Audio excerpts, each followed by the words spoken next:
Welcome back, everybody, to Bite Size Career Strategies. I'm Nancy Siegel with Solutions for the Workplace.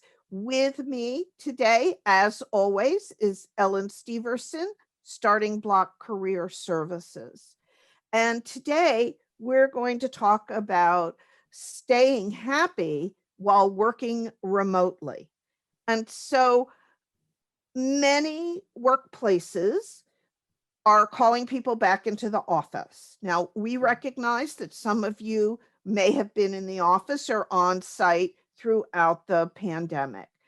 But for many office workers, decisions are coming down the line, if they haven't happened already, about what work is going to look like in the future.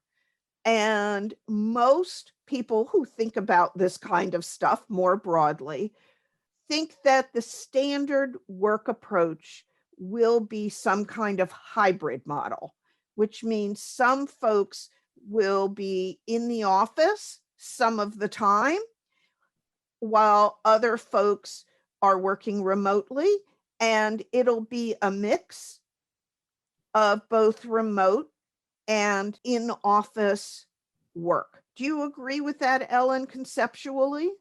Yes, I think, depending on the industry, depending on the company, especially in the private sector, it depends. And I think one thing the pandemic taught us all is that remote work can be a viable option. Some people either absolutely loved it, and I have some that had called and have remote work and absolutely hated it. So again, I think there's different views on it, but I do think it's going to be part of the landscape and work forever, especially as technology continues to improve and everything. So we really want to talk about this topic of staying happy because it's important when you're working remotely to stay engaged. I totally agree. And I think the first step really to staying happy while you are working remotely is to establish a routine. Get up every Absolutely. day. Right, absolutely. And think about it. When we go out to work, we usually have a ritual. We get up every morning, we drink our coffee at a certain time, we get dressed, we shower, we drive on the way to work, we listen to the same radio station. We have rituals. You want to create a ritual the same way when you work from home. Get up at the same time, get dressed. I've even been telling some of my clients, put your lipstick on, make your hair up, again, look good so you feel like you're going to work, even if it's literally across your dining room table.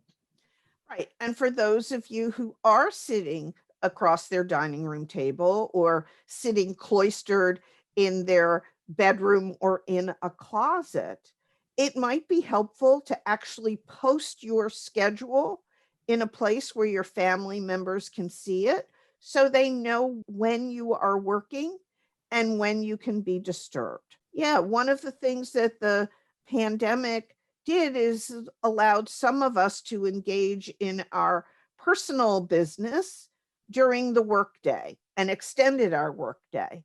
So again, if you have that opportunity, just knowing what your schedule is, you want to meet your kids every day at the school bus at the end of the day, or you want to work out from 11 to 12, the people around you knowing that schedule, that will help you establish a routine and make sure you have the time you need.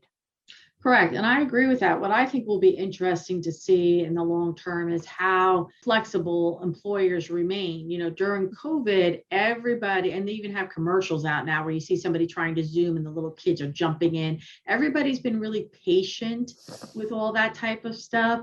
I don't know if that will continue as employees become non-COVID. Will the environment still be as tolerant of kids jumping around and background noise? So you do, again, if you're going to work from home, you want to take it seriously and make sure you have a productive space.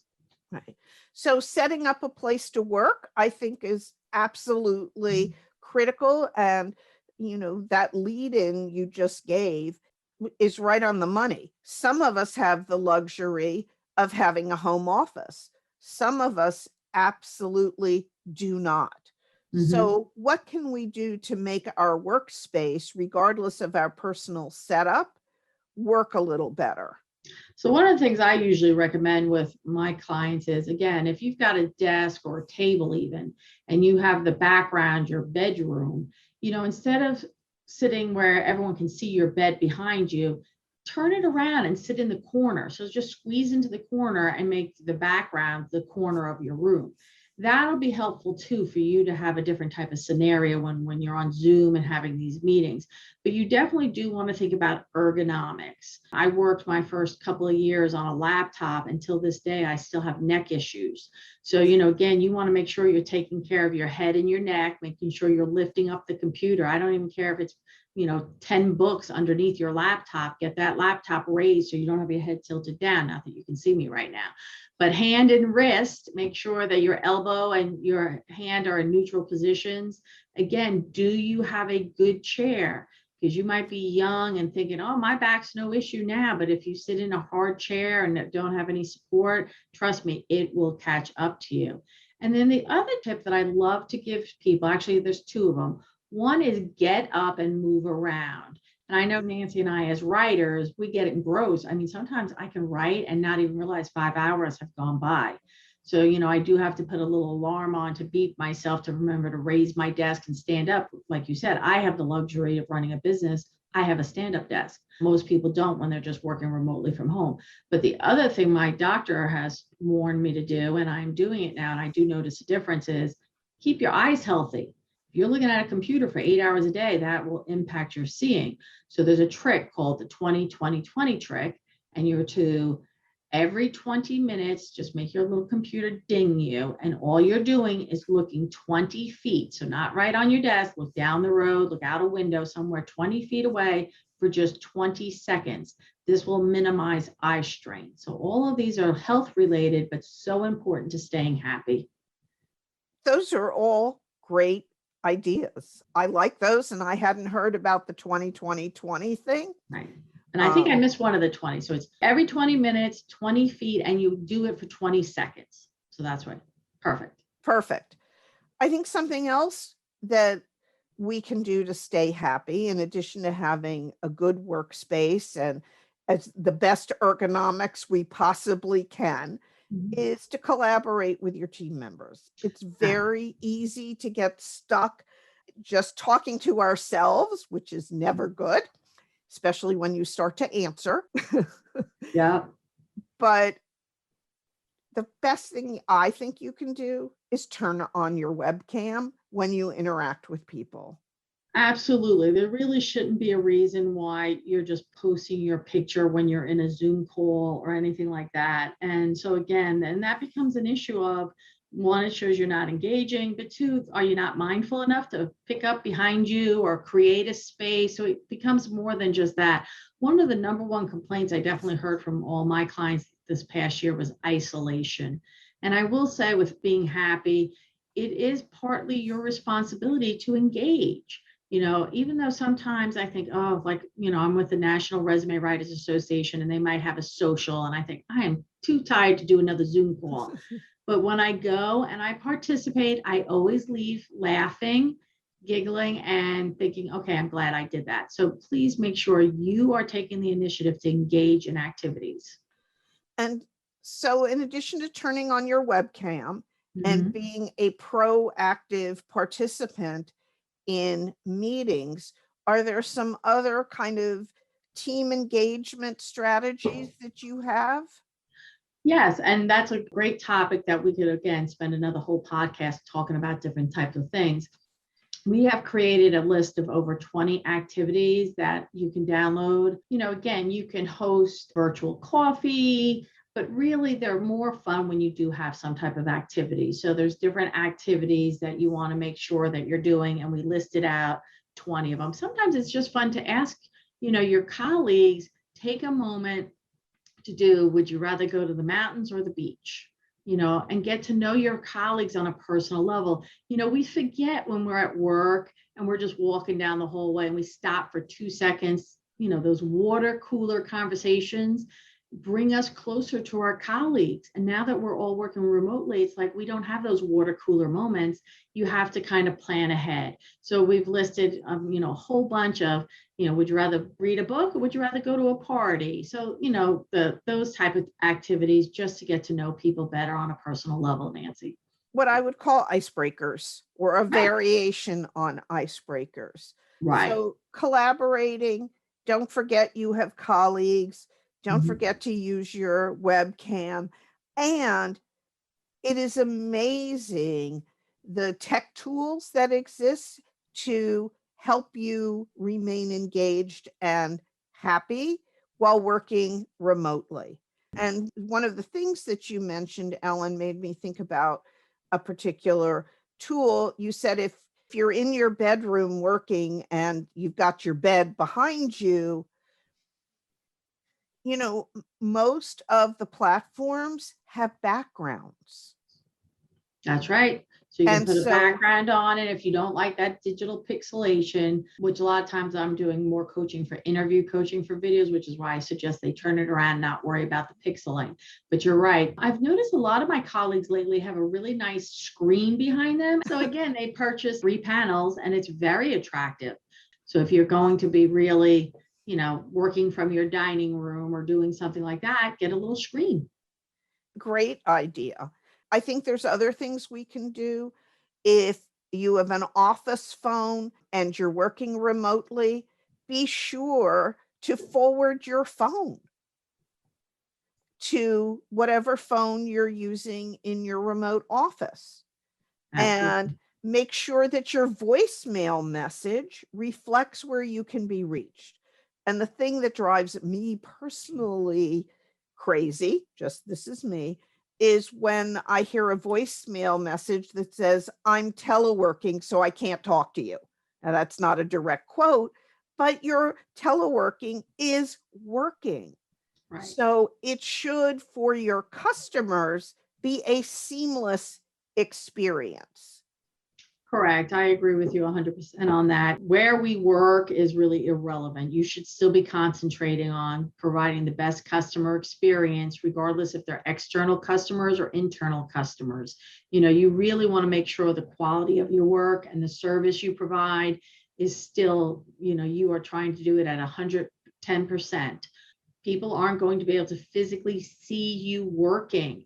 So you really want to make sure that you're hitting your metrics, even when you're working from home. You're losing the boss to be able to walk by and say, wow, I always see Nancy working. They're not going to see that anymore. So you really want to make sure that you're making all the metrics and doing everything well. So you still have great performance evaluation, great raises, and things like that. Excellent. And you might want to set up a regular meeting with your boss to, Absolutely. because sometimes it's easy to be out of sight, out of mind. But That's right. And we're talking about that soon, about performance plans and things like that. So I agree with you, Nancy. Stay in communication with your boss. Make sure you have lunches with colleagues. Never eat during a Zoom meeting, but it's okay to say to your friends, okay, this Friday, let's have a pizza party. Everybody do a frozen pizza and we'll just sit and chat.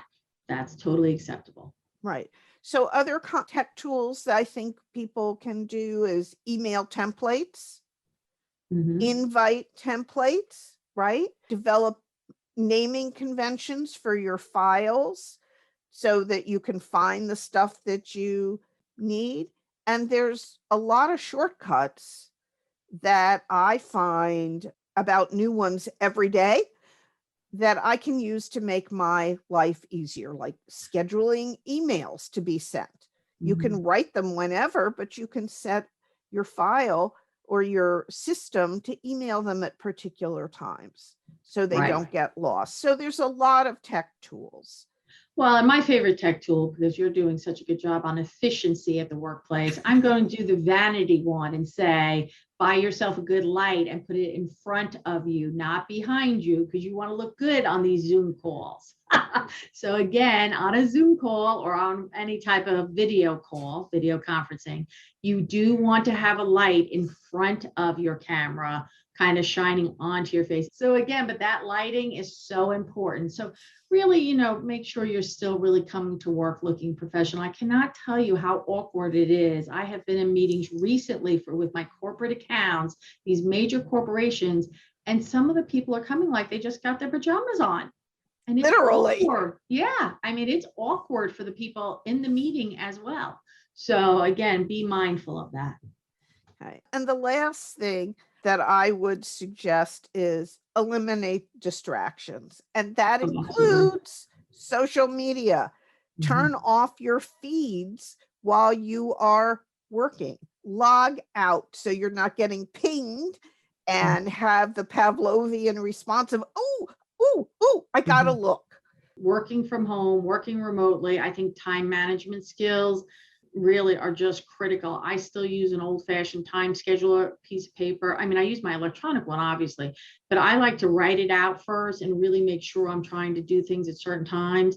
And it's amazing how much time we waste on emails. So really get in the habit of checking your emails, maybe first thing in the morning, at noon, at 3, and at 5, if that's how you have to do it. But really be conscientious of that, so you're not stopping all day to check emails and maybe even have a conversation with your boss.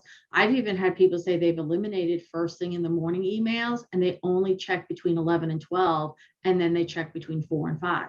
So again, be strategic, because you don't want to have productivity or the quality of your work diminish while you're working remotely. Right. And for all of us, working remotely is a privilege. And we can be happy when we do it if we follow some of the tips that Ellen and I discussed. So thank you, Ellen Steverson, Starting Block Career Services. Please connect with Ellen and with me, Nancy Siegel, Solutions for the Workplace, on LinkedIn. Be sure to download our handout that goes with this session. And we will see you or hear from you next time. If you enjoyed this podcast, please visit Nancy or Ellen's website for additional information about our services, a free tip sheet which highlights our discussion today, and be sure to tune in to our next podcast, which will be posted soon. Thank you.